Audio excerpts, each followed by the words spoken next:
Booker சின்னத்தில் வாக்குகளை கேட்டு இது உங்கள் மத்தியிலே வந்து கொண்டிருக்கிறார் புரட்சித் தலைவர் அம்மா அவர்களின் ஆட்சி பெற்ற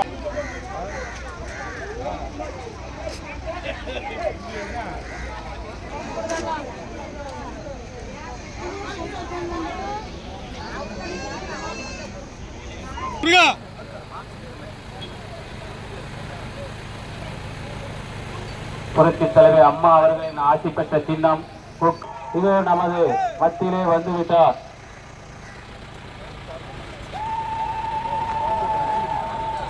மங்களூரின் குழுவையோடு நமது வெற்றி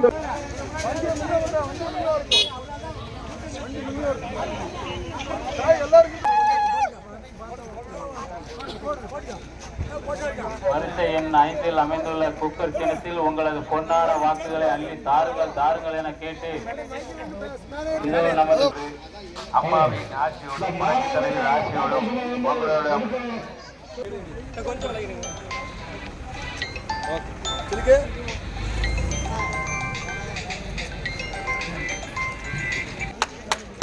பாருங்க போட்டுங்க பாருங்க.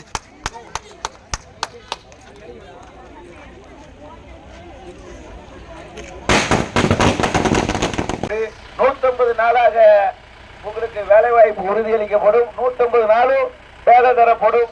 உங்களுடைய சம்பளம் கணக்கில் வர வைக்கப்படும் என்பதை நம்முடைய தேர்தல் வாக்குறுதியாக நம்முடைய பிரதமர் அவர்கள் அறிவித்திருக்கின்றார், முதலமைச்சர் அவர்கள் அறிவித்திருக்கின்றார். நிச்சயமாக அதை பெற்றுத் தருவதில் எங்களுடைய பணி உறுதியா இருக்கும். அதே மாதிரி பாத்தீங்கன்னா ரேஷன் கடை இப்ப எங்க போனா கருவூலி பிரச்சனை இருக்கு, அதே மாதிரி நம்முடைய கைரேக பிரச்சனை இருக்கு.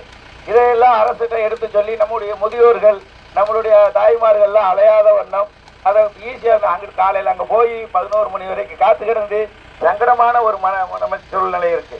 இந்த சூழ்நிலையெல்லாம் மாற்றுவதற்கு நிச்சயமாக நம்ம முயற்சி மேற்கொள்ளப்படும். அதே மாதிரி பார்த்தீங்கன்னா இன்னைக்கு பெண்களுக்கு பாதுகாப்பு இல்லை, நம்ம சகோதரிகளுக்கு பாதுகாப்பு இல்லை. சிறுமியிலிருந்து பெரியோர் வரைக்கும் தனியாக நடந்து போக முடியல. பாலியல் வன்மை எங்க போனாலும் பயமும் அச்ச உணர்வோடு வாழ வேண்டியிருக்கு. இதுக்கெல்லாம் காரணம் என்னன்னு கேட்டீங்கன்னா போதை. கஞ்சா இல்லாத கிராமம் கிடையாது, போதை இல்லாத கிராமம் கிடையாது. இப்ப நம்ம ரேஷன் கடையில போய் ஐயா நான் இன்னைக்கு ஊருக்கு போறேன் சரக்கை கொடுத்து நம்ம சகோதரர் நம்ம தலைவரை நம்முடைய அண்ணன் தம்பியை கெடுத்துடுறாங்க. நம்ம அவர் வேலைக்கு போக முடியல, குடும்பத்துல சண்டை போடுறாரு. இதுக்கெல்லாம் காரணம் என்ன?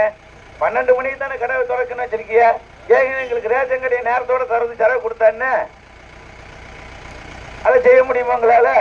அப்ப அதுக்கெல்லாம் வந்து பாதுகாப்பா இருக்கிறது இந்த சரக்குக்கு மட்டும் பிளாக்ல அது யாரு விற்கா? திமுக காரங்க தான் நிறைய பேர் பார் எடுத்திருக்காங்க. எந்த நேரத்திலையும் அவங்க முழுக்க அவங்க லாபத்தை பார்க்கறதுக்காக வேண்டி மக்களை பால்படுத்துவதற்கு மக்களை கெட்ட வழியிலே நடத்துவதற்கு நம்ம இளைஞர்களை சீரழிக்கக்கூடிய வாழ்க்கையை முறையை அந்த தவறான வழிமுறைகளை நடத்தக்கூடிய இந்த அரசை அப்புறப்படுத்தணும். இதற்கெல்லாம் நீங்கள் நன்றாக சிந்தித்து பாருங்க தாய்மார்களே. நம்முடைய வாழ்வாதாரம் இதெல்லாம் நான் உங்களுக்கு ஏன் சொல்றேன்னு கேட்டீங்கன்னா நம்முடைய குடும்பங்கள் இன்னைக்கு சந்தோஷமா நிம்மதியா வாழ முடியல.